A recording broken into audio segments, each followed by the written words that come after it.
ओम नमो भगवते वासुदेवाय। ओम नमो भगवते वासुदेवाय। ओम नमो भगवते वासुदेवाय। ओम नमो भगवते वासुदेवाय। ओम नमो भगवते वासुदेवाय। ओम नमो भगवते वासुदेवाय। ओम अज्ञानतिमिरन्धस्य ज्ञानञ्जनशलाकया चक्षुरुन्मिलितं येन तस्मै श्रीगुरुवे नमः। श्रीचैतन्यमनोभीष्टं स्थापितं येन भूतले स्वयं रूपकदा मह्यं ददाति स्वपदान्तिकं वन्देऽहं श्रीगुरोः श्रीयुतः पदकमलं। श्रीगुरून् वैष्णवांश्च श्रीरूपं साग्रजातं सहगण रघुनाथान्वितां तं सजीवं साद्वैतं सावधूतं परिजनसहितं कृष्णचैतन्यदेवं श्रीराधाकृष्णपादान् सहगणललिता श्रीविशाखान्वितांश्च नमो ओं विष्णुपादाय कृष्णप्रेष्ठाय भूतले श्रीमते भक्तिविकासस्वामिनिति नामिने नमः ओं विष्णुपादाय कृष्णप्रेष्ठाय भूतले श्रीमती भक्तिवेदांत स्वामिनिति नामिने नमस्ते सारस्वते देवे गौरवाणी प्रचारिणे निर्विशेष शून्यवादी पाश्चात्य देशतारिणे जय श्री कृष्ण चैतन्य प्रभु नित्यानंद श्री अद्वैत गदाधर शिवासादि गौर भक्तवृंद हरे कृष्णा कृष्ण कृष्ण हरे हरे हरे राम राम राम हरे हरे। हरे कृष्णा। तो स्वागत है आप सभी का। तो आज हम जगन्नाथ मिश्र उत्सव मना रहे हैं। कल हमने गौर पूर्णिमा उत्सव मनाया। तो गौर पूर्णिमा क्या है? तो भगवान चैतन्य महाप्रभु का आविर्भाव हुआ। तो गौर पूर्णिमा के दिन शाम के समय है ना, मतलब चंद्रमा, यहाँ वर्णन है शास्त्रों में पूरा, विशेषकर चैतन्य चरितामृत में जो ग्रह नक्षत्र हैं उस समय क्या स्थिति थी जब चैतन्य महाप्रभु प्रकट हुए। तो वही शाम का समय था। तो इस समय देखते हैं शाम का समय था, इसलिए थोड़ा लेट था ना। उस समय उत्सव मनाना इतना, मतलब उसी समय जन्म हुआ है तो उस समय मनाया, लेकिन इतना अच्छे से नहीं मना पाए। तो इसलिए उसके अगले दिन, यानी कि आज के दिन जगन्नाथ मिश्र ने उत्सव मनाया। तो उसी को हम जैसे हम देखते हैं जन्माष्टमी में भी हम करते हैं। जन्माष्टमी में भगवान का प्राकट्य कब होता है? रात में, है ना। तो उस समय तो कैसे उत्सव मनेगा? तो इसलिए नंदोत्सव होता है अगले दिन, है ना। नंद महाराज ने अगले दिन उत्सव मनाया, सबको आमंत्रित किया, ब्राह्मणों को और जितने भी गांव में लोग हैं उन सबको आमंत्रित किया और बहुत बड़ा उत्सव मनाया। तो इसी प्रकार से जगन्नाथ मिश्र ने भी आज के दिन ऐसे ही एक बड़ा उत्सव का आयोजन किया। तो उसका वर्णन यहाँ चैतन्य चरितामृत में आता है, तो उसको हम थोड़ा सा देखेंगे। तो आज का दिन बहुत ही हर्ष का दिन है, सबके लिए प्रसन्नता का अवसर है, विशेषकर भक्तों के लिए। और जो कली है और कली चेले हैं उनके लिए शोक का अवसर है। एक्चुअली एक नाटक है, कवि कर्णपुर एक आचार्य हुए हैं, तो उन्होंने एक नाटक लिखा है, चैतन्य चंद्रोदय नाटक। तो उसमें थीम यही है कि चैतन्य महाप्रभु प्रकट हो गए हैं, है ना। तो अभी कली जो है, कली बहुत टेंशन में है और उसके असिस्टेंट अधर्म से वो चर्चा कर रहा है कि अभी क्या करेंगे, हैं। अब तो हमारा जो कार्य है हम कर नहीं पाएंगे। और जो अधर्म है उसको पता नहीं है चैतन्य महाप्रभु के बारे में। तो बोला, अरे क्यों, क्या हो गया? तुमने इतने सारे ऋषि मुनियों को तुमने रास्ते से हटाया है ना, ये बालक तुम्हारे लिए क्या है? तो कली फिर कहता है कि नहीं, ऐसा नहीं है, स्वयं भगवान आए हैं, है ना, और अभी ये हरे कृष्ण महामंत्र कीर्तन करेंगे तो हम कुछ कर नहीं पाएंगे। तो ऐसे हम देखते हैं, तो श्रील प्रभुपाद विदेश में गए, है ना, और ये संकीर्तन आंदोलन को उन्होंने पूरे विश्व में फैला दिया। तो उस समय क्या स्थिति थी? उस समय यही स्थिति हो गई थी कि कली का प्रभाव जो है वो रुक सा गया था हर जगह। वो उसको बोलते ना, हरे कृष्णा एक्सप्लोजन, 1970s में। तो सब जगह हर घर में हरे कृष्णा धुन बज रही है, विदेश में, कैन यू इमेजिन, है ना, ये स्थिति हो गई थी। तो कली ने ये चीज़ प्रेडिक्ट कर ली कि चैतन्य महाप्रभु भी आए हैं तो ऐसी स्थिति होगी अभी। तो वो पूरा नाटक है ना, उसमें ये पूरी थीम है। तो उसमें तो इसलिए कली और कली चेले और अधर्म के जो प्रतिनिधि हैं, है ना, उन लोगों के लिए शोक का अवसर है, लेकिन भक्तों के लिए बहुत ही प्रसन्नता का अवसर है। तो जगन्नाथ मिश्र ने भी इसलिए इस अवसर को मनाया अच्छे से उत्सव के रूप में। तो उसका वर्णन यहाँ पर हम देखेंगे, चैतन्य चरितामृत में है, तो उसको हम थोड़ा सा पढ़ेंगे। तो पहले यहाँ वर्णन है, जब चैतन्य महाप्रभु प्रकट हुए तो उस समय कौन सा दिन था, मतलब यहाँ डेट तक बताया है। इस प्रकार शक संवत 1407 के फाल्गुन मास में पूर्णमासी की संध्या के समय वांछित शुभ मुहूर्त आ गया। तो ये 1407 तो मतलब वैदिक कैलेंडर के अनुसार है, जो इंग्लिश कैलेंडर है उसके अनुसार 1486 1486। तो उसमें चैतन्य महाप्रभु का प्राकट्य हुआ, मतलब कल का दिन था वो। और आगे और डिटेल में वर्णन है। शुभ जन्म चंद्र सिंह राशि पर था, सिंह उच्च स्थान पर था, ग्रह गण उच्च स्थान पर शक्तिशाली स्थिति में थे, षड वर्ग एवं अष्ट वर्ग शुभ प्रभाव को प्रदर्शित कर रहे थे। अब इसको समझने के लिए थोड़ा ज्योतिष आना चाहिए, तो उसकी डिटेल में नहीं जाएंगे हम, ठीक है, लेकिन बताया बहुत ही शुभ संकेत थे, ठीक है। और नीलांबर चक्रवर्ती जो कि कौन होते हैं चैतन्य महाप्रभु के नाना, है ना, तो वो आ जाते हैं तुरंत, जो शिशु का जन्म हुआ है तो उसे कुंडली बनाने के लिए।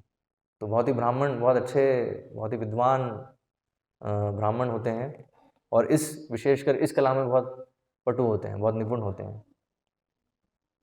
हम देखते हैं आजकल भी जो है कुंडली बनाना इतना आसान नहीं है।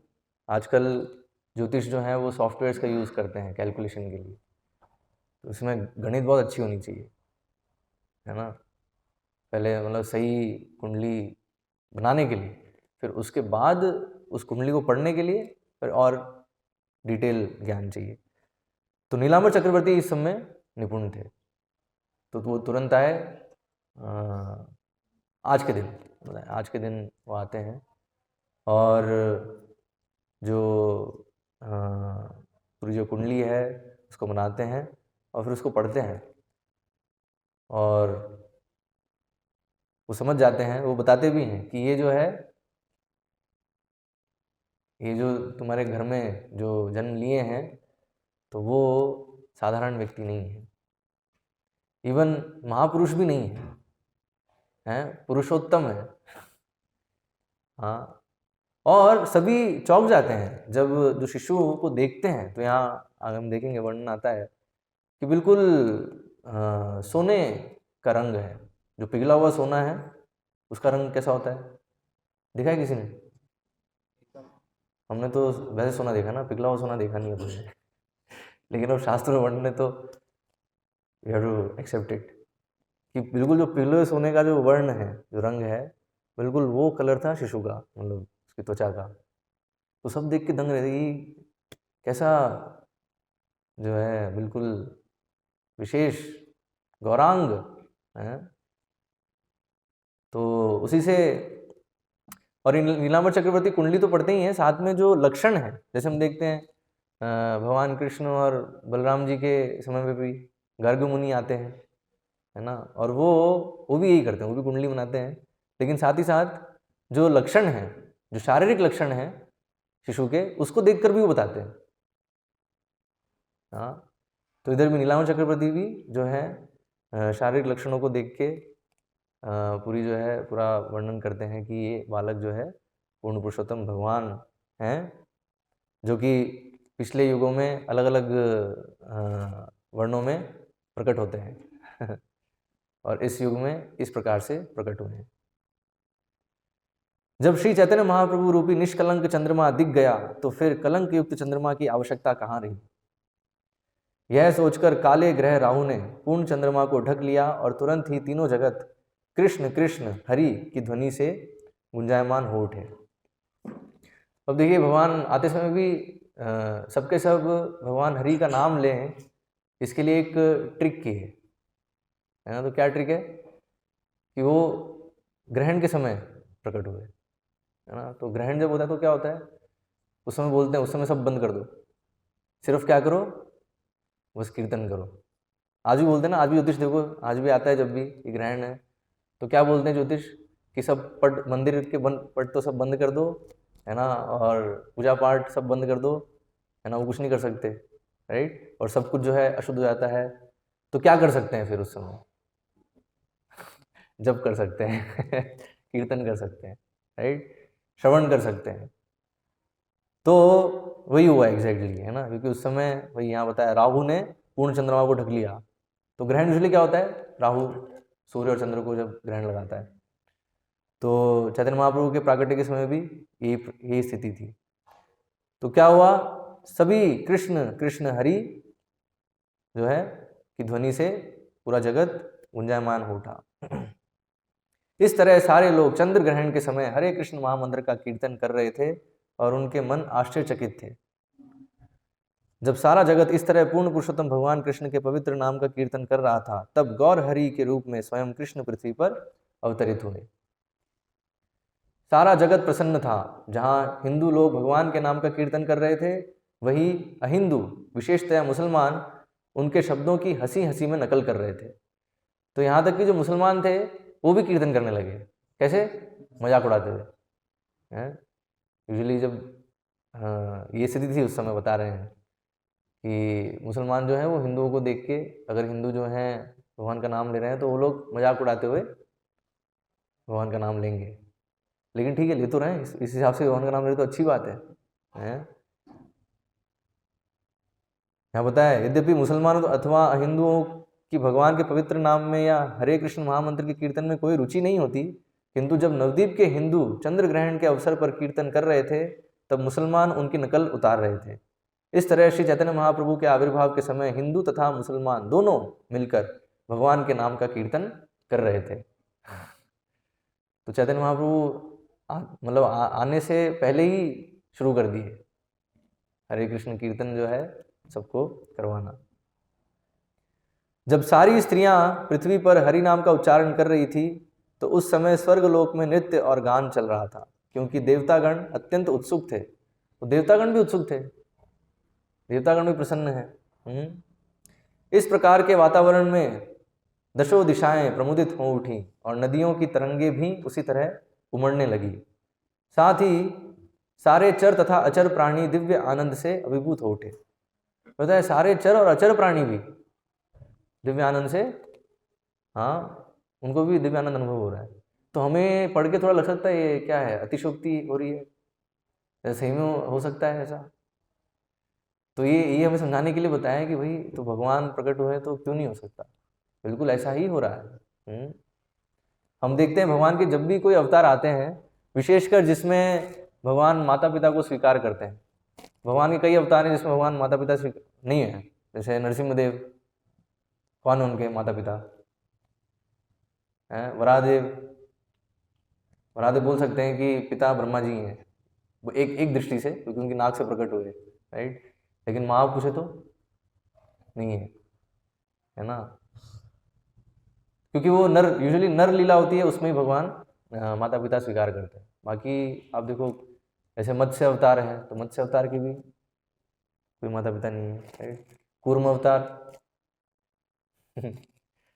तो सिर्फ और मनुष्य समाज में जब भगवान प्रकट होते हैं और मनुष्य रूप, तो नर लीला जब करते हैं तो माता पिता स्वीकार करते हैं। और उस समय हम देखते हैं हर जगह आप देखोगे शास्त्र में ऐसे उत्सव मनता है और यही डिस्क्रिप्शन है, यही वर्णन है। पूरा वातावरण प्रसन्नमय है, इवन देवतागण भी, चर अचर प्राणी भी, सब प्रसन्न है। और शास्त्रों में वर्णन है जब असुर प्रकट होते तब क्या होता है, असुर जब प्रकट होते तो भी संकेत दिखते हैं, देखो यही है, प्रकृति जो है वो संकेत दिखाती है, ठीक है, जो भी हो रहा है। जैसे प्रकृति में इस तरफ कुछ हुआ तो उस तरफ कुछ ना कुछ होगा। जैसे हम देखते हैं जब भगवान कृष्ण अप्रकट हो जाते हैं, तो प्रथम स्कंद भागवतम का पढ़ा हो आपने, तो वहाँ वर्णन आता है ना, युधिष्ठिर महाराज को सारे संकेत दिखने लगते हैं, अपशगुन दिखने लगते हैं उन्हें कि वो बहुत ही अजीब अजीब चीज़ें हो रही होती हैं, और उसको देखकर वो समझ जाते हैं कि ज़रूर भगवान कृष्ण अब इस धरातल से चले गए। तो निमित्त, इसे कहते हैं निमित्त, है ना, निमित्त से हम कई चीज़ समझ सकते हैं। तो यही है ना, तो जब भगवान, जो असुर प्रकट होते हैं, है ना, तो क्या होता है, बहुत सारे अपशगुन होते हैं। असुर जब प्रकट होते हैं, जैसे हम देखते हैं हिरण्यकश्यप हिरण्याक्ष का जब जन्म होता है तो आंधी तूफान चल रहा है, गधे गधे भाग रहे हैं, अरे वो ये सब अपशगुन है। अगर गधे आपको भागते हुए मिल गए ना, तो मतलब मनुष्य समाज के लिए बहुत बड़ा अपशगुन है। हाँ, ऐसे कई एक दो मुझे याद है ना, बाकी उसमें बहुत सारे हैं। हाँ, आंधी तूफान एक है ना, बहुत ज़्यादा आंधी तूफान होना, बेसिकली जो प्राकृतिक आपदाएं हैं वो बढ़ जाती हैं, जैसे भूकंप आना, ये सब चीज़ें जो हैं, दैट शोज कोई ना कोई असुर कहीं ना कहीं जन्म लिया, बड़ा असुर। या आसुरिक गतिविधियां हो रही हैं बहुत, उसके परिणाम। तो जब भगवान प्रकट होते हैं, हाँ, तो फिर इस प्रकार से प्रकृति भी संकेत देती है। तो प्रकृति क्या है, सारे चर अचर प्राणी, है ना, तो भगवान प्रकट हुए हैं तो ये सब प्रसन्न है, सब आनंदित हैं। इस तरह अपनी अहेतु की कृपा से पूर्ण चंद्र रूपी गौर हरि नदिया जिले में उदित हुए। नदिया की उपमा इस उदयगिरी से दी गई है, जहाँ सूर्य सर्वप्रथम दिखता है। आकाश में उनके उदय होने से पापमय जीवन का अंधकार विनष्ट हो गया और तीनों लोग हर्षित हो उठे तथा भगवान के पवित्र नाम का कीर्तन करने लगे। उस समय श्री अद्वैत आचार्य प्रभु अपने शांतिपुर के घर में प्रसन्न मुद्रा में नाच रहे थे। वे हरिदास ठाकुर को अपने साथ लेकर नाच रहे थे और ऊंचे स्वर में हरे कृष्ण का कीर्तन कर रहे थे, किंतु वह क्यों नाच रहे थे यह कोई नहीं समझ सका। तो अभी अद्वैत आचार्य की क्रियाएं भी बड़ी अद्भुत हैं, है ना। यहाँ तो वर्णन है, अब वो नाच रहे हैं अपने घर में। अभी आप सोचो, अगर कोई, जैसे अभी अपन आश्रम में है, कोई ऐसे ही नाचने लगे रूम में अपने कमरे में, तो आप बोलोगे ना, प्रभु अभी तो कीर्तन भी नहीं हो रहा, अभी तो कुछ भी नहीं, आप ऐसे ही नाच रहे हो, क्या हो गया। ऐसे ही गृहस्थ भक्तों के घर में अगर कुछ नहीं, बस कमरे में ऐसे ही नाचने लगे कोई, है ना, तो कैसा लगेगा बाकी सदस्यों को। हाँ, और बताया, ये तो अभी वो नाच रहे हैं, है ना। इससे पहले, भगवान के प्रकट होने से पहले, जब सची माता जब गर्भवती थी, तो उस समय भी अद्वैत आचार्य जो हैं ऐसी अजीब हरकत करते हैं जो कोई नहीं समझ पाता। वो क्या करते हैं, वो एक दिन आते हैं सची माता और जगन्नाथ मिश्र के घर पे, और आकर कुछ बोलते नहीं है ना, आके ना सची माता की परिक्रमा करने लगते हैं। परिक्रमा करते हैं और फिर उनको प्रणाम करते हैं सची माता को। एक्चुअली उनको नहीं करते, जो गर्भ है ना उनके गर्भ को प्रणाम करते हैं, और प्रणाम करके फिर ना चंदन का लेप लगाते हैं और पूरी जैसे वर्शिप करते हैं ना, जैसे आरती करते हैं वैसे पूरी आरती करते हैं और फिर से प्रणाम करते हैं, और प्रणाम करके फिर जगन्नाथ मिश्र सोचते हैं क्या हो रहा है है ना, कुछ बोलना कुछ नहीं, बस आके बस क्रिया हो रही है बस। और अद्वैत आचार्य कौन है, उम्र में बहुत बड़े हैं, है ना, सभी ब्राह्मणों के लीडर हैं, बताया वहाँ पे नदिया में, तो पूरा ब्राह्मण वर्ग है उसके, वो नेता थे, और बहुत वृद्ध थे। तो वो आके जो है सची माता को ऐसे प्रणाम कर रहे हैं और पूजा कर रहे हैं, तो जगन्नाथ मिश्र जो हैं बहुत विचलित होने लगे कि अरे आप ऐसा क्यों कर रहे हैं, हमें पाप लगेगा, हमें ये ना, हम आपसे ऐसे करवा रहे हैं, ऐसा क्यों कर रहे हो आप, कुछ बताइए। तो क्या बोलते हैं, बस थोड़े समय में आपको पता चल जाएगा, और ये बोल के चले जाते हैं। तो ये होता है बस थोड़े समय, इससे थोड़े समय पहले जब सची माता गर्भवती है ना, फिर जैसे ही चैतन्य महाप्रभु का प्राकट होता है, तो अभी उन अद्वैत आचार्य को पता चल गया है, तो अभी नाच रहे हैं वो अपने घर में। और हरिदास ठाकुर को साथ में लेके वो नाच रहे हैं। तो हम देखते हैं दरअसल हरिदास ठाकुर और अद्वैत आचार्य की प्रार्थना से ही चैतन्य महाप्रभु प्रकट हुए, है ना, तो इसलिए वो तुरंत समझ गया कि भगवान प्रकट हो गए हैं। चंद्र ग्रहण को देखते तथा हंसते हुए अद्वैत आचार्य तथा हरिदास ठाकुर दोनों तुरंत गंगा के तट पर गए और परम हर्ष के साथ उन्होंने गंगा स्नान किया। चंद्र ग्रहण के अवसर का लाभ उठाते हुए अद्वैत आचार्य ने अपनी मानसिक शक्ति के द्वारा ब्राह्मणों को तरह तरह के दान दिए। कुछ ऐसे वर्णन देखते हैं, वसुदेव भी करते हैं क्योंकि वो जेल में होते हैं उस समय, है ना, और उनको पता होता है कि हाँ अभी क्या करें, तो जेल में रह के, इसलिए वो भी फिर अपने मन में ही पूरा उत्सव मनाते हैं। तो हम भी ऐसे मना सकते हैं नहीं? उन्हें अच्छा आइडिया है, इतना सारा जो ताम झाम करने की ज़रूरत नहीं है, हैं? हमारे देखो जो बेचारे भक्त कुकिंग में हैं और फिर प्रसाद वितरण में लगेंगे, कितना कठिनाई है, और फिर सब करने के बाद भी थोड़ा गड़बड़ हो गया मैनेजमेंट में तो गालियाँ अलग से खानी पड़ती हैं, है ना, जिनके लिए कर रहे हैं उनसे गालियाँ खानी पड़ती हैं, तो फिर और परेशान हो जाते हैं उससे, ये तो इतना तामझाम क्यों करना, ये अच्छा है ना मन में कर लें सब, है ना, मन में ही कर लें, बढ़िया है, कर सकते हैं। लेकिन प्रॉब्लम क्या है, मन में करने वाली स्थिति हम लोगों की है नहीं, है, क्योंकि हम देखते हैं वर्णन आता है जो अवंती ब्राह्मण होते हैं, है ना, तो उनके पास कुछ होता नहीं है, हाँ, भगवान को अर्पण करने के लिए कुछ बहुत वैभवशाली सामग्रियाँ नहीं होती उनके पास, तो इसलिए वो क्या करते हैं, मन में ही करते हैं, इसे मानस पूजा कहते हैं इसको। तो मन में ही वो सब भगवान को अर्पण करते हैं, वो पूरा जो हम अर्च विग्रह की उपासना करते हैं, है ना, अलग अलग पदार्थ भगवान को अर्पण करते हैं, तो ये सब वो जो है मन में ही करने लगे और निरंतर करने लगे। तो एक बार क्या है, तो वो भगवान को खीर लगा रहे थे, भोग लगा रहे थे, तो अभी खीर क्या होता है, अगर गर्म लगाओगे ना तो गर्म में इतना टेस्ट नहीं होता, खीर जब ठंडी होगी तो ज़्यादा टेस्टी होती है। तो इसलिए उन्होंने बस ये देखने के लिए कि खीर जो है अभी उसका तापमान ठीक है इतना कि भगवान को ऑफर कर सकते हैं, तो उन्होंने बस अपनी उंगली डाली खीर के अंदर, तो उन्होंने क्या देखा, उनकी उंगली जल गई। तो जली तो मतलब एकदम से दर्द हुआ और उनकी आंखें खुली और देखा कि उंगली जली हुई है। तो कैसे हो हैं, जबकि ये सब वो मन में कर रहे थे। तो इसलिए बताया है मन से भी हम करेंगे तो भगवान उसको स्वीकार करते हैं, लेकिन तब जब जेन्युइन केस हो। जैसे यहाँ पे जब वो शरीर से नहीं कर सकता, ऐसी अवस्था में इसमें वो नहीं कर पा रहा, उस केस में अगर वो मन से कर रहा है तो भगवान स्वीकार करते हैं।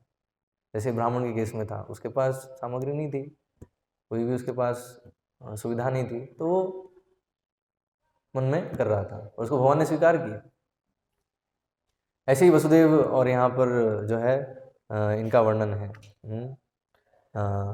अद्वैत आचार्य और हरिदास ठाकुर का, कि उन्होंने भी इस प्रकार से मन में ही दान कर दिया। तो आप देखो, अब एक और चीज़ समझने की है, मन में उन्होंने किया, तो हम देखें वसुदेव के केस में देखेंगे, तो जैसे ही वो कारागार से बाहर आए, मतलब जब सब ठीक हो गया, कंस का वध हो गया, सब कुछ हो गया, फिर उन्होंने जो उन्होंने मन में किया था उसको असलियत में भी किया। फिर ऐसा नहीं कि मन में करके छोड़ दिया, मन में किया, और जब उनको सुविधा दिखी कि अब वो कर सकते हैं तो उन्होंने असलियत में भी उसको किया। तो इसलिए मन में अगर है तो वो बाहर भी आएगा, है ना, और अगर मन में नहीं है ना, तो बाहर नहीं आ पाएगा। इसलिए बाहर अभी कोई बोल सकता है कि हाँ जब भी हम मन में करते हैं, हरे कृष्णा भी हम मन में करते हैं, बाहर से इतना दिखावा क्यों करना। कई लोग आपको बोलेंगे ये आप जो है इतना तिलक, बड़ा तिलक लगा के, है ना, और माला, इतनी बड़ी माला जो है दिखा के, और जो है हरे कृष्ण सबको दिखाते हुए आप इतना इतना आडंबर करने की क्या जरूरत है, आडंबर है ये, है ना, ऐसे कई लोग बोलेंगे, है ना। तो उन्हें समझाना हुआ कि देखो मन में करने वाली स्थिति है नहीं हमारी, ठीक है, और अगर मन में अगर है तो बाहर भी आएगा, बाहर आने से रोकोगे कैसे उसको, आप रोक नहीं पाओगे अगर सुविधा है तो उसको बाहर करने, क्योंकि मन में जो है अगर उसको बाहर करने, मतलब परिस्थिति ऐसी बन गई, ठीक है, अनुकूल बन गई, तो जो मन में है वो बाहर आने से रुक नहीं पाएगा, राइट। तो इसलिए अगर भगवान के प्रति भावना है सही में मन में, तो फिर वो बाहर भी प्रकट होगी। तो इसलिए बताया है, भगवान तो वैसे बोलते हैं पत्रम पुष्पम फलम तोयम यो में भक्त्या प्रयच्छति, अगर कोई मुझे पत्र और पुष्प भी दे तो भी मैं उसको ग्रहण करता हूँ। तो कोई बोल सकता है तो इतने सब जो है 56 भोग, हाँ 108 भोग, कभी कभी 1000 भोग भी होते हैं, इतना सब इतना भोग लाने की क्या जरूरत है? ये जो पैसा है गरीबों में बांटो। हैं भगवान तो जो है पत्र और पुष्प में भी संतुष्ट हैं, तो उनको वही अर्पण करो, इतना क्यों वेस्टेज कर रहे हैं? तो इस तरह के लॉजिक लोग लाएंगे, है ना, तो हमें समझना, तो उनको फिर ये समझाना जरूरी है कि भगवान तो संतुष्ट है हर चीज में, हाँ, लेकिन अगर हमारी अगर अवस्था है 56 भोग लगाने की, है ना, और उसमें हम अगर पत्र पुष्प भी लगाएंगे तो वही भगवान देख रहे हैं। एक्चुअली बताया भगवान ये तो देखते हैं कि हम कितना दे रहे हैं, लेकिन ये भी देखते हैं कितना नहीं दे रहे, कितना अपने पास रख रहे हैं, कितना अपनी इंद्र तृप्ति के लिए हम रख रहे हैं, ये भी भगवान देखते हैं। तो इसलिए बताया है जो हमारे पास श्रेष्ठ है वो भगवान को अर्पण करना चाहिए। तो मन में तो होना ही चाहिए, तब तो बाहर भी आएगा। तो जब हरिदास ने देखा कि सारा संसार हर्षित है, तो उन्होंने विस्मित मन से अद्वैत आचार्य से प्रत्यक्ष तथा अप्रत्यक्ष रूप से कह ही दिया, आपका नाचना और दान वितरित करना मुझे बहुत हर्षित कर रहा है। अब यहाँ भी एक समझने की बात है कि हरिदास ठाकुर को पता भी चल गया कि इन्होंने दान कर दिया है मन में। हाँ, वो बोल रहे हैं आपका नाचना और दान वितरित करना मुझे बहुत हर्षित कर रहा है। मैं समझ सकता हूं कि इन क्रियाओं के पीछे अवश्य ही कोई विशेष प्रयोजन है। आचार्य रत्न चंद्रशेखर तथा श्रीवास ठाकुर उल्लास से अभिभूत हो गए। आप लोगों ने, कुछ लोगों ने शायद नाम सुने होंगे पहले भी ये, और कुछ लोगों ने शायद नहीं सुने होंगे। तो ये सब पार्षद हैं चैतन्य महाप्रभु के, है ना, चंद्रशेखर, आचार्य, श्रीवास ठाकुर। तो भगवान क्या करते हैं, खुद के आने से पहले अपने पार्षदों को भेजते हैं, है ना, और ताकि वो, मतलब भगवान का वो है, सिस्टम है, भगवान जब भी आएंगे, विशेषकर नरलीला में वो जब भी आएंगे तो उनके पार्षद पहले प्रकट होते हैं। तो ये सब पार्षद हैं चंद्रशेखर और श्रीवास ठाकुर। हम देखते हैं श्रीवास ठाकुर का आंगन बहुत प्रसिद्ध है। आप अगर नदिया में जाएंगे, है ना, जहाँ पर चैतन्य महाप्रभु की सारी लीलाएं हैं, तो वहाँ श्रीवास ठाकुर का आंगन है। वहाँ रेगुलर, मतलब रात भर कीर्तन करते थे चैतन्य महाप्रभु। और रात भर कीर्तन करते थे, है ना, और दिन होता था तो पूछते थे रात हो गई क्या, और दिन भर कीर्तन करते थे और रात हो जाती थी तो पूछते थे दिन हो गया क्या। तो पॉइंट क्या है कि पूरे एब्जॉर्ब थे हरि कीर्तन में। और जो श्रीवास ठाकुर का आंगन था, वहाँ विशेषकर जो है इस प्रकार से अपने अंतरंग भक्तों के साथ वो कीर्तन किया करते थे। इसमें वास्तव में कृष्ण प्रेम क्या है, कृष्ण प्रेम के जो लक्षण है वो चैतन्य महाप्रभु दिखाते थे, प्रकट करते थे उसको। तो उनका वर्णन, तो ये लोग भी, ये जो भक्त हैं, ये भी बहुत आनंद अनुभव कर रहे हैं। मैं बताया उल्लास से अभिभूत हो गए और वह तुरंत गंगा नदी के तट पर गए और गंगा जल में स्नान करने लगे। उनके मन आनंद से पूर्ण थे। उन्होंने हरे कृष्ण मंत्र का कीर्तन किया और मनोबल द्वारा दान दिया। इन्होंने भी मन से दान दिया। इस तरह से सारे भक्त जो जहां भी जिस नगर तथा जिस देश में थे, सबके सब चंद्र ग्रहण के बहाने नाचने लगे, संकीर्तन करने लगे और मनोबल द्वारा दान देने लगे। उन सबके मन प्रसन्नता के मारे विह्वल थे। सभी कोटियों के सम्माननीय ब्राह्मण जन तथा स्त्रियां विविध उपहारों से भरी थालियां भेंट करने आई। सोने की तरह चमचमाते स्वरूप वाले नवजात शिशु को देखकर उन सब ने अत्यंत प्रसन्नता का अनुभव करते हुए आशीर्वाद दिए। तो यहाँ वर्णन है सोने की तरह चमचमाते स्वरूप वाले नवजात शिशु को देखकर। तो ऐसे शिशु जो है ऐसे चमक रहे थे सोने के जैसे, तो सबने आशीर्वाद दिया उनको। समस्त दैवी स्त्रियां, जिनमें ब्रह्मा जी, शिव जी, भगवान नृसिंहदेव, राजा इंद्र तथा ऋषि वशिष्ठ की पत्नियां एवं स्वर्ग की अप्सरा रंभा भी सम्मिलित थी, ब्राह्मणियों का वेश धारण करके नाना प्रकार के उपहार लेकर वहाँ पर आई।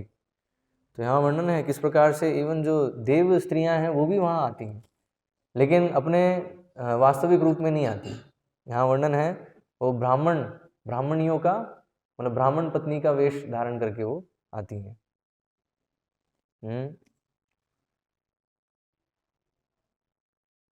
बाह्य अंतरिक्ष में सारे देवता, जिनमें गंधर्व लोक, सिद्ध लोक तथा चारण लोक के निवासी सम्मिलित थे, स्तुति करने लगे और गीत गाकर तथा ढोल बजाकर नाचने लगे। इस प्रकार नवद्वीप नगरी में सारे पेशेवर नर्तक, गायक तथा भाटगण एकत्र होकर अत्यंत प्रसन्नता के मारे नाचने लगे।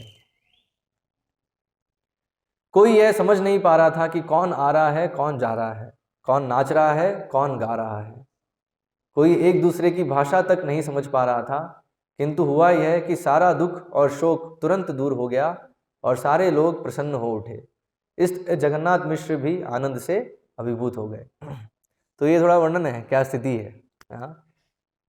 समझ में नहीं आ रहा कौन आ रहा है कौन जा रहा है, क्योंकि अभी अगर जैसे देव स्त्रियाँ जो हैं वो आ रही हैं, है ना, तो आएंगी तो सबसे पहला प्रश्न क्या आएगा, इनको पहली बार देखा है, क्योंकि जितने भी गांव के जितने भी लोग हैं उनको तो देख रखा है ना, वो तो रेगुलर मिलते रहते हैं। अभी एकदम से कौन आ रहा है ये। और ऐसा नहीं कि एक दो, कहीं बहुत बड़ी मात्रा में आ रहे हैं और जा रहे हैं। हाँ, तो इसलिए वो स्थिति है।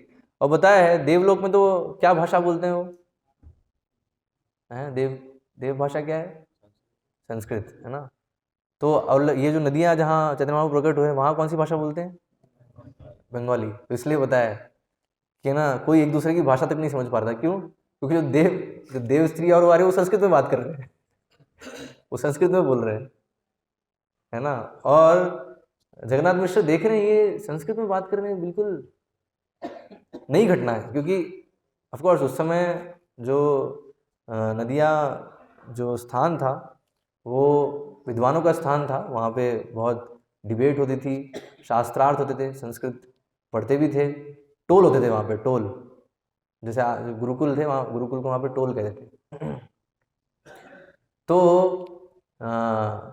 लेकिन फिर भी वहाँ पर जो बोलचाल के लिए बंगाली में बात करते थे, फिर भी ऐसा नहीं था कि संस्कृत में रेगुलर बात कर रहे। तो ये जब आए, है ना, देवतागण, गंधर्वगण, अप्सराएं सब आ रहे हैं, तो वो लोग क्या है, वो लोग संस्कृत में बात कर रहे हैं। और जगन्नाथ मिश्र देख रहे हैं ये चीज़, तो उनको ये तो समझ में आ रहा है कि ये इधर से नहीं है ये कहीं और से आए हैं लेकिन वही है, असली रूप में नहीं है, तो इसलिए समझ नहीं पा रहे, मनुष्य रूप में वो आ रहे हैं। इवन आज भी ऐसा होता है, हम देखते हैं। हाँ, आज भी कई बार ऐसा वर्णन सुनने को मिलता है, विशेषकर जब जगन्नाथ रथ यात्रा होती है। हाँ, तो रथ यात्रा जब होती है, जब पुरी में रथ यात्रा निकलती है, तो हम देखते हैं कितनी संख्या में लोग आते हैं, और किसी को पता नहीं चलता इतनी मात्रा में कहाँ से लोग आ रहे हैं, कहाँ जा रहे हैं, कहाँ से आ रहे हैं, कहाँ जा रहे हैं, कुछ मैंने उसमें बताया है कि कई बार देवतागण भी आते हैं मनुष्य रूप में, रथ को खींचने के लिए, जगन्नाथ भगवान के रथ को खींचने के लिए। तो कुछ वैसा वर्णन हम यहाँ देख रहे हैं।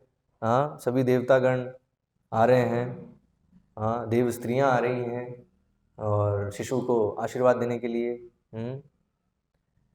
तो ओवरऑल जो वातावरण है बहुत ही आनंदमय है, ये है, और अद्भुत घटनाएं घट रही हैं, समझ गए, ऐसा है।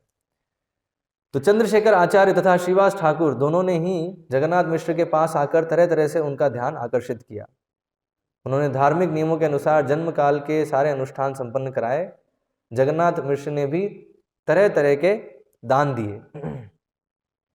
जगन्नाथ मिश्र ने भेंटों या उपहारों के रूप में जो धन पाया और जो कुछ उनके घर में था, उसे उन्होंने ब्राह्मणों, पेशेवर गायकों, नाचने वालों, भाटों तथा गरीबों में बांट दिया। उन्होंने दान में धन देकर उन सबका सम्मान किया।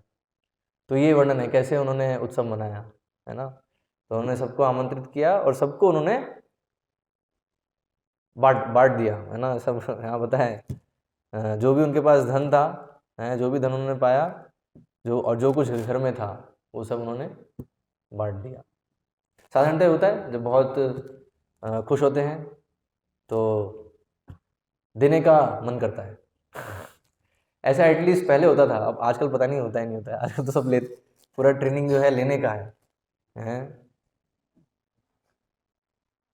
इवन हम देखते हैं और विशेषकर आजकल लोग जैसे जन्मदिन मनाते हैं तो उसमें तो पूरा लेने का ही होता है, नहीं उसमें उसका देने का शायद इतना नहीं होता है जन्मदिन के, ऐसा कुछ होता है कि वो कुछ देगा सब जो भी आए हैं उनको।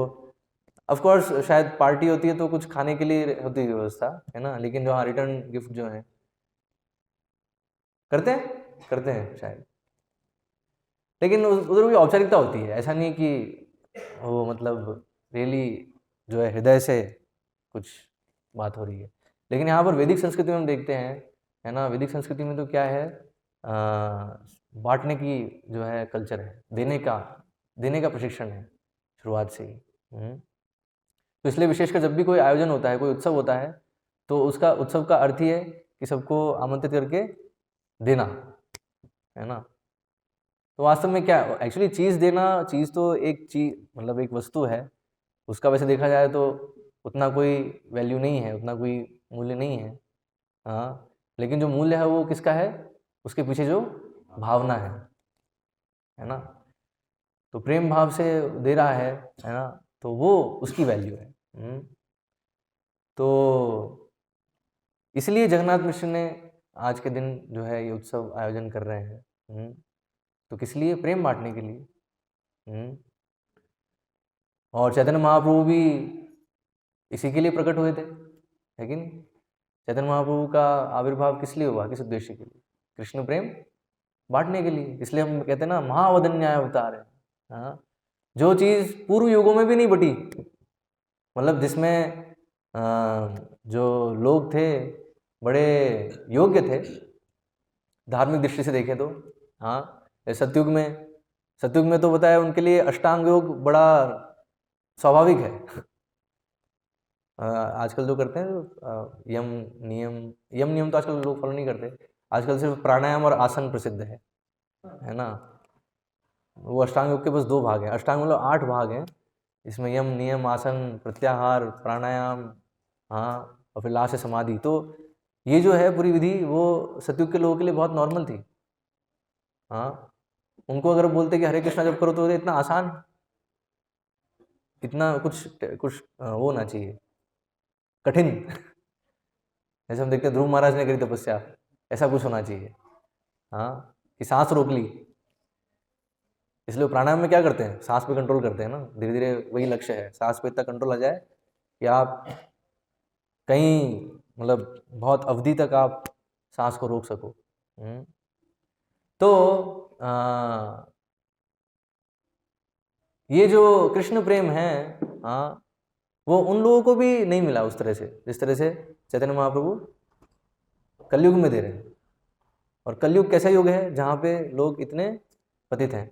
अभी हमने जो गीत गाया, हाँ, श्री कृष्ण चैतन्य प्रभु दया करो मोरे, हाँ, तो वो पूरा गीत वही है, कि आप दया करिए हम पे, हाँ, क्योंकि आपका अवतार किस लिए हुआ है, हाँ, जो पतित हैं उनके उद्धार के लिए। और फिर वो क्या गा रहे हैं, और मेरे से ज़्यादा पतित तो कोई नहीं है।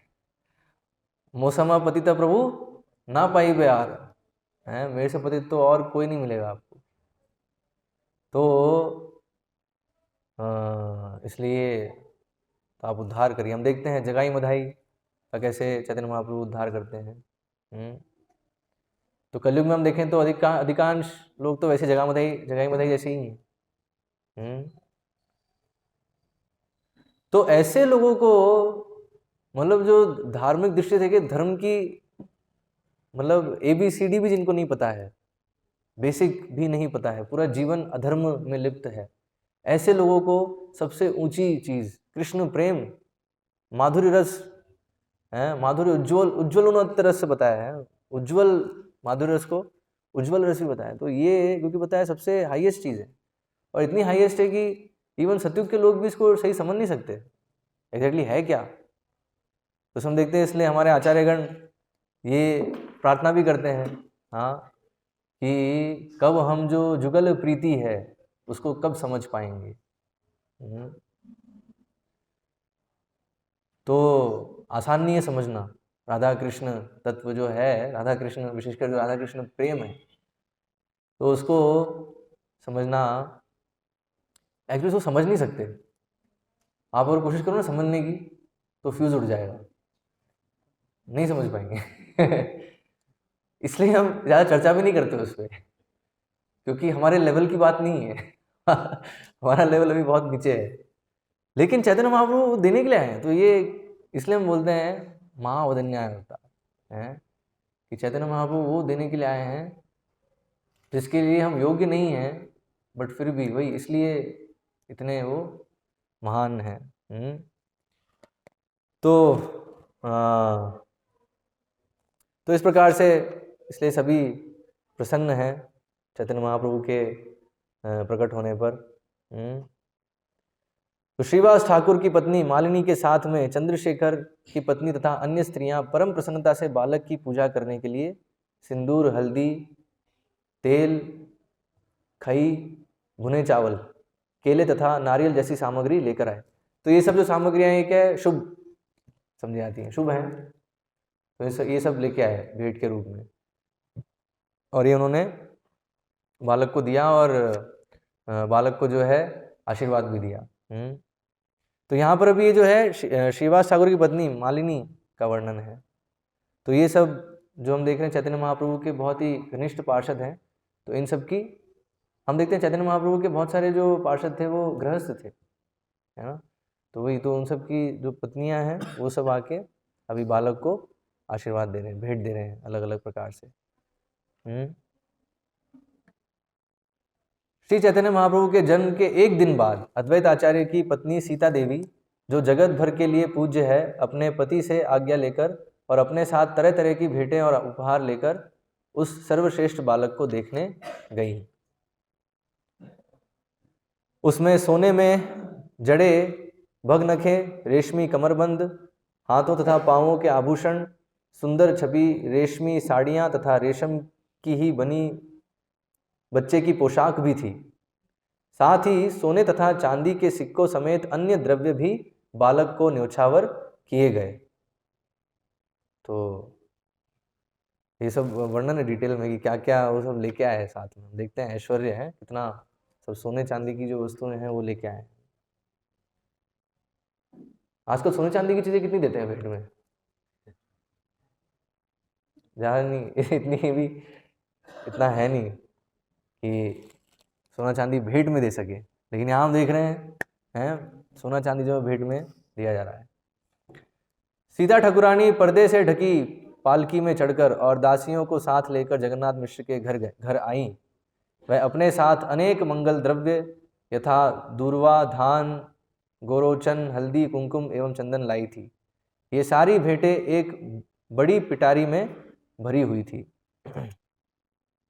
जब सीता ठाकुरानी अपने साथ अनेक खाने की वस्तुएं, वस्त्र तथा अन्य उपहार लेकर शची देवी के घर आई तो वह नवजात शिशु को देखकर चकित हुई, क्योंकि उन्हें लगा कि यह शिशु साक्षात गोकुल के कृष्ण है, केवल रंग का अंतर है। तो ये उन्होंने देखा तो देख के उनको ये अनुभव हो रहा है। अच्छा, अभी ये सब सुन के ना हमें लगेगा ये सब क्या चल रहा है देख के, मतलब यूजुअली आजकल तो क्या है, आजकल हम कम्युनिकेशन एज में रह रहे हैं ना, तब तक कोई बताता नहीं है, या तो व्हाट्सएप मैसेज आए या फिर कॉल आए तो पता चलता है। ये लोग कैसे पता चल रहा है? कोई जो है बस देख के और उनको पता चल रहा है कि सामने मन में क्या चल रहा है और ये बालक कौन है, सब उनको समझ में आ रहा है। तो ये सब सुन के थोड़ा हमें लग सकता है कि है ना ये, इसलिए आप देखो कई स्कॉलर्स हैं, है ना, जो लोग भक्त नहीं हैं, जो चैतन्य चरितामृत की भी स्टडी करते हैं एकेडमिक तरीके से, स्कॉलरली वे में, है ना, क्योंकि इसमें अचिंत्य भेदाभेद तत्व बताया ना। कृष्णदास कविराज गोस्वामी जो है चैतन्य महाप्रभु की जो लीला तो है ही, लेकिन जो उनकी शिक्षा है वही बता रहे हैं। तो इसलिए कई स्कॉलर्स हैं इसकी स्टडी करते हैं, तो वो लोग पता है ये सब जो है ना, ये सारे जो प्रसंग है इसको वो इम्पोर्टेंस नहीं देंगे। इसको बोलेंगे कि ये जैसे एक कविता होती है तो कविता में कैसे अलंकार का प्रयोग होता है, तो कभी कभी एक अलंकार होता है अतिशयोक्ति अलंकार, जिसमें चीज़ों को बढ़ा कर बताया जाता है। तो और वो चीज़ें ऐसी होती हैं जो कि हमारे अनुभव में नहीं है, हमारे अनुभव में नहीं है या हमारे लॉजिक में वो फिट नहीं होता है। तो लेकिन ये है सब यहाँ पर, है ना, ये हमें समझना है, ये सब फैक्ट है। क्योंकि यहाँ आप देखो, यहाँ जो विशेषकर वर्णन है कि सीता ठाकुरानी ने जैसे ही बालक को देखा तो उनको क्या लगा कि यह शिशु साक्षात गोकुल के कृष्ण है। तो भी ये, अब किसी को तो कुछ भी लग सकता है ना,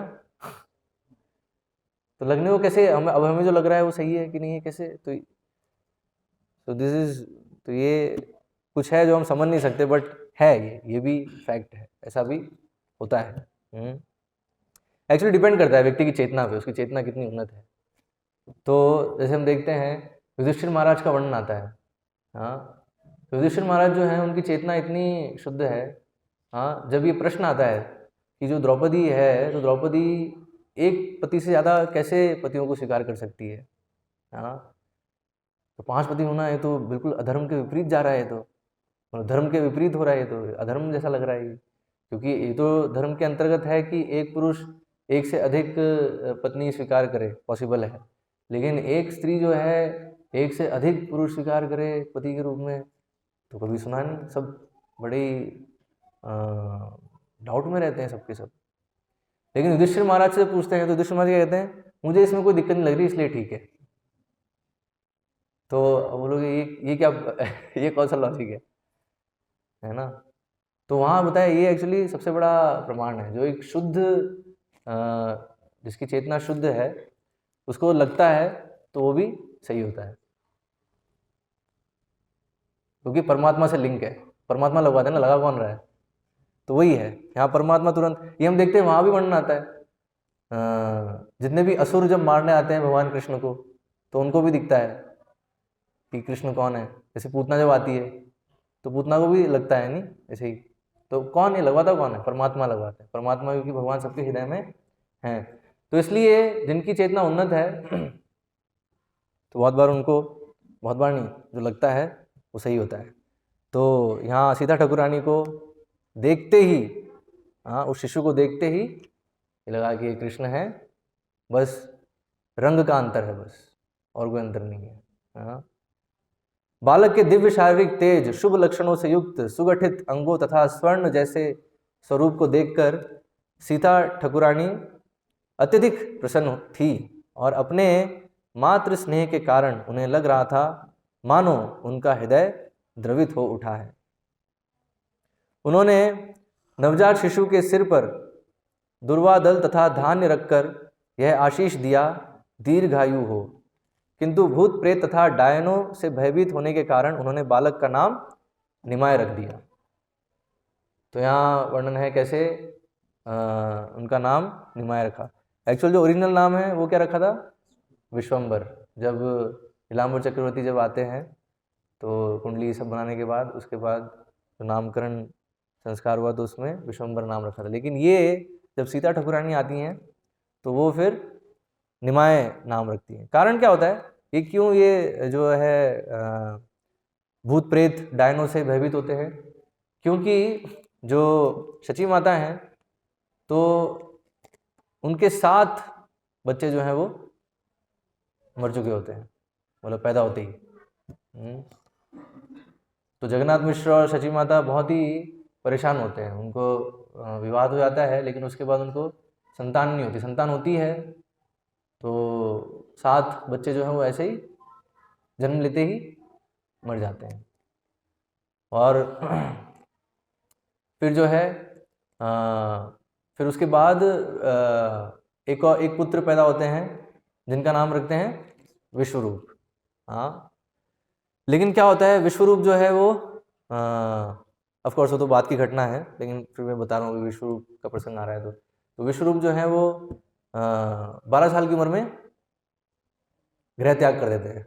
गृह त्याग करके और फिर वो संन्यास ले लेते हैं और किसी को पता नहीं चलता कहाँ है वो, है ना।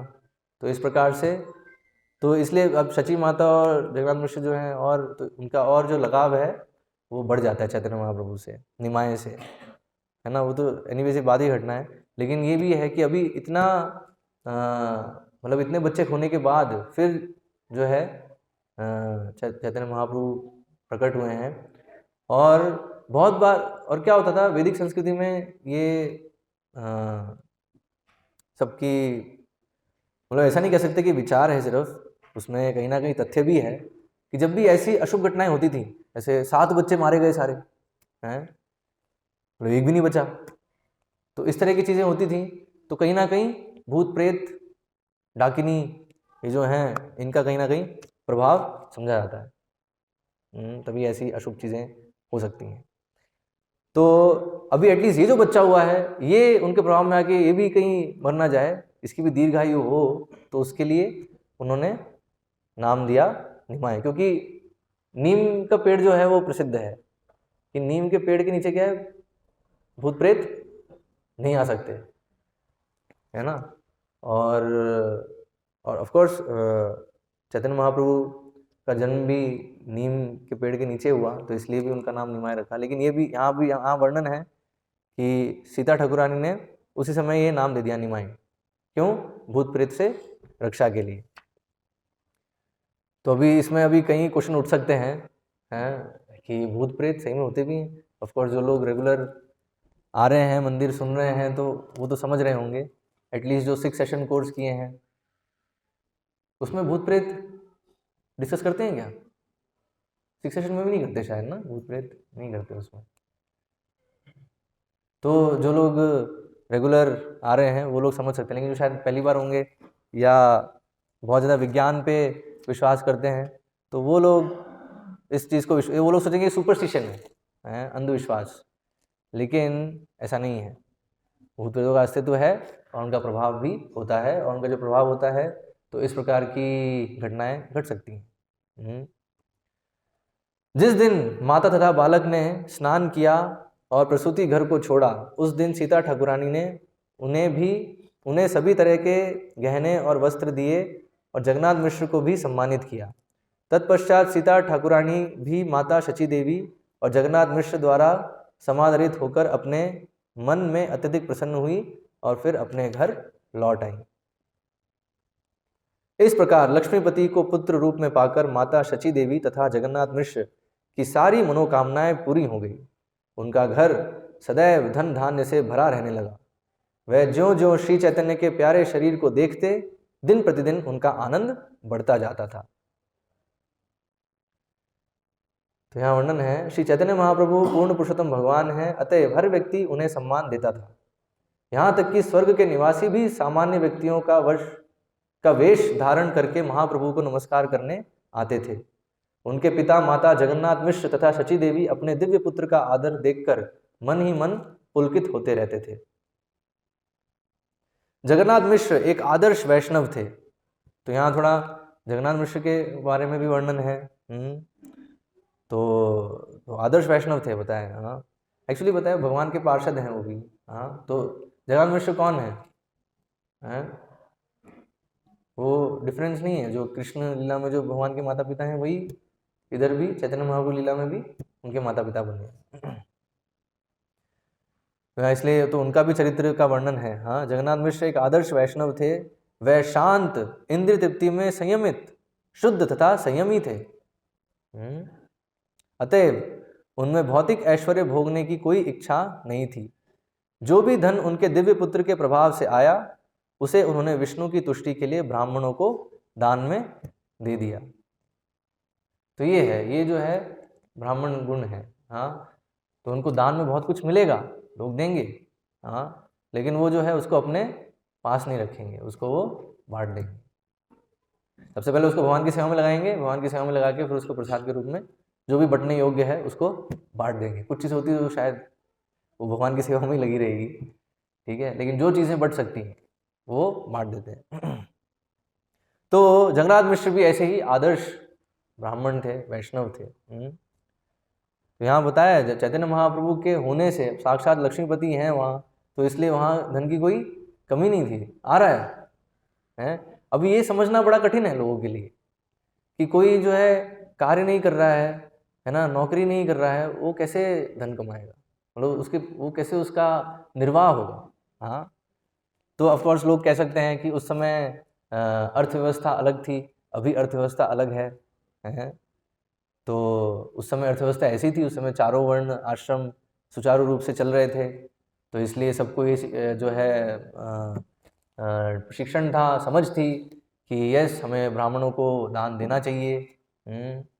और जो है इस तरह से जो धार्मिक गतिविधियां हैं उसका महत्व था। ऐसे प्रचार करने की आवश्यकता नहीं थी कि जो है इनको करो, जैसे हम लोग जैसे जाते हैं पुस्तक वितरण के लिए, है ना, प्रचार के लिए, तो उस प्रकार से आवश्यकता नहीं थी। लोग पुण्यशाली थे, हाँ, लेकिन तो उस समय तो कोई बोल सकता है कि हाँ उस समय व्यवस्था थी तो इसलिए चल रहा था, है ना, ब्राह्मण वर्ग था उनका पालन होता था, क्षत्रिय थे, क्षत्रिय दान करते थे बहुत, हाँ, तो ब्राह्मण वर्ग पालन होता। लेकिन आज की डेट में कैसे होगा?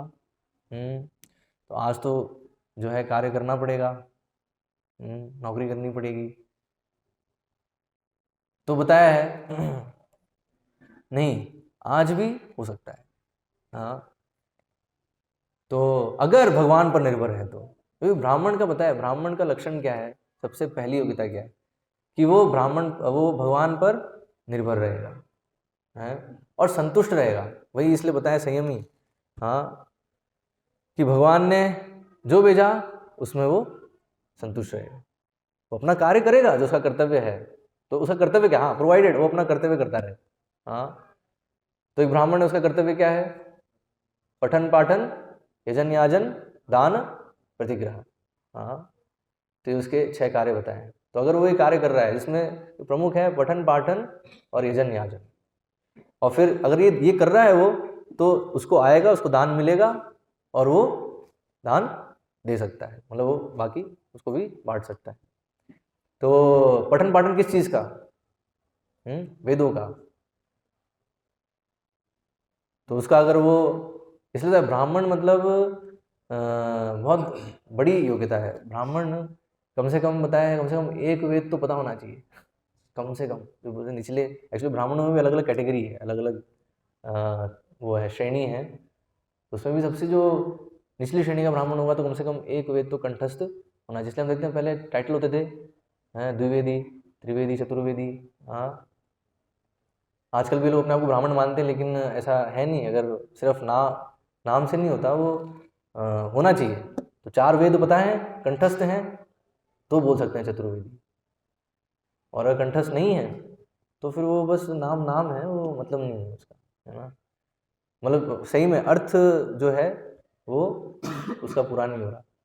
तो इस प्रकार से ब्राह्मण होने चाहिए। और ठीक है, और बताया वैष्णव ब्राह्मण एक ऐसी विशेष स्थिति हो सकती है कि ठीक है, उसे वेद और ये सब नहीं पता है इतने, लेकिन वेदों का सार पता है। हाँ, इतना ऐसा नहीं कि हाँ इस शास्त्र में ये है, वो मतलब सारे शास्त्र से वो कोट कर सके, ऐसा हो सकता है, जरूरी नहीं ऐसा हो, लेकिन उसे वेदों का सार पता है। सार क्या है कि अकेला ईश्वर कृष्ण और सब मृत्या। उसको ये पता है कि कृष्ण परम है और बाकी सब उनके सेवक हैं। तो फिर गुरु, इसलिए चैतन्य महाप्रभु क्या कहे, है ना, ये कृष्ण तत्ववेत्ती से ही गुरु होए। तो जिसको कृष्ण तत्व पता है, कृष्ण के बारे में जानता है, वो गुरु है। हाँ, बाकी ऐसा हो सकता है ये सारे जो हैं वेद पाठी हैं, बहुत सारे वेद सब जानते हैं, लेकिन कृष्ण को नहीं जानते। तो फिर उनके सारे वेद जानने का भी कोई अर्थ नहीं है। तो इसलिए बताया, वास्तव में जो वैष्णव ब्राह्मण की बात हो रही है, तो वो भगवान को जानता है, भगवान के साथ जो संबंध है उसको वो जानता है। तो ऐसा भक्त अगर भगवान की सेवा में लगा है, प्रचार कार्य में, तो इवन भगवान उनको भी मेंटेन करते हैं। अलग से कुछ करने की जरूरत है नौकरी, वो सब जो है दैट मीन्स अगर वो है तो फिर हम भगवान पर हमारा विश्वास नहीं है, भगवान मेंटेन कर रहे हैं। और हम देखते हैं, आप देख रहे हो ये पूरा मंदिर है, और यहाँ पर जितने भी ब्रह्मचारी हैं, है ना, और इस्कॉन में हैं सन्यासी वर्ग भी है, तो क्या कर रहे हैं हम लोग? हैं, कौन पाल रहा है हमें? हमारे तो कोई ऐसी नहीं है फिक्स सैलरी कोई। कई लोग चौक जाते हैं, पूछते हैं अच्छा वो कितनी सैलरी मिलती है। एक बार मेरे को एक व्यक्ति पूछा अरे वो कितनी मंथली कितनी सैलरी मिलती है आपको? तो लोग विश्वास नहीं कर सकते कि भाई जो है हमारी कोई सैलरी नहीं है ना। तो एक्चुअली ज़रूरत भी नहीं है, क्या ज़रूरत है? वही आप कीर्तन करो, श्रवण करो, कीर्तन करो, है ना, प्रचार करो। और देखो भक्त इतने सारे लोग प्रेरित होते हैं और दान देते हैं, उसको हम और भगवान की सेवा में लगाते हैं, और बढ़ता है और आता है, चल रहा है ना, पूरा साइकिल चल रही है। कभी रुकी नहीं, आज तक कभी ऐसा नहीं कि यहाँ पर कोई भूखा मर रहा है कोई। इनफैक्ट एक भक्त बता रहे थे, एक बार एक कोई समय है क्या हमारे पास, मतलब आरती का समय हो रहा है कितने हैं? ठीक है, तो पुजारी के आने तक हम कंटिन्यू करते हैं, ठीक है। तो एक जो है भक्त बता रहे थे, ठीक है पुजारी आ जाए, जैसे गेट खुलेगा तो हम कर देंगे। तो एक भक्त बता रहे थे कि एक्चुअली अभी तो महाराज हैं, वो इस्कॉन में है, महाराज हैं। तो वो बता रहे थे अपना अनुभव, जब वो इस्कॉन ज्वाइन करना चाहते थे तो वो पूछ रहे थे कि ना कौन सा आश्रम अच्छा है, मतलब बहुत सारे वो ट्राई कर रहे थे। तो उनको एक जने ने बताया कि ये जाओ हरे कृष्णा आश्रम है ना, उनके पास बहुत बढ़िया खाना है, उधर जाओगे तो मजे में रहोगे। तो वो देखिए थर्ड व्यक्ति था वो। वो पूछ रहे थे कि कौन सा आश्रम अच्छा है, क्योंकि वो थोड़ा स्पिरिचुअल प्रैक्टिस कुछ करना चाहते थे वो। तो अभी कोई कमी नहीं है, राइट। यहाँ हम देख रहे हैं इस्कॉन में, इनफैक्ट कई लोग तो ऐसे सोचते हैं कि इस्कॉन जो है वो अमीर लोगों के लिए, अमीर लोग आते हैं यहाँ पे, हैं। तो बड़ी भूल धारणा है लोगों में। यहाँ पे सब वर्ग के लोग आते हैं, है ना, अमीर भी हैं, धनी मतलब मिडिल क्लास भी है, लोअर मिडिल क्लास भी है, और बिल्कुल इनका कुछ भी नहीं है ना। ऐसे भी लोग मिलते हैं, हम देखते हैं जब नगर कीर्तन पे जाते हैं तो ऐसे भी लोग हैं, वो भी अच्छे से पार्टिसिपेट करते हैं। तो एनीवेज कोई चैतन्य महाप्रभु तो सबको जो है हरिनाम बांटे बिना किसी भेदभाव के। तो ऐसे ही, तो इसलिए बताया कभी कोई कमी नहीं है अगर हम भगवान की सेवा कर रहे हैं, भगवान पर निर्भर हैं। तो इसी प्रकार से जो है जगन्नाथ मिश्र भी ऐसे ही आदर्श वैष्णव ब्राह्मण थे। तो वो पूर्ण रूप से समझ रहे थे कि ये जो मेरा जो दिव्य पुत्र है, इसके प्रेजेंस के कारण, इसकी यहाँ होने के कारण अभी एकदम से लक्ष्मी आ रही है। तो अभी ऐसा नहीं कि अब मैं उसका भोग कर लूँ, ये नहीं आ रहा उनके मन में। अब मैं इसको कैसे इसको इन्वेस्ट कर लूँ। है, तो वो क्या कर रहे हैं, उसको बांट दे रहे हैं। बता रहे हैं जो भी धन उनके दिव्य पुत्र के प्रभाव से आया उसे उन्होंने विष्णु की तुष्टि के लिए ब्राह्मणों को दान में दे दिया।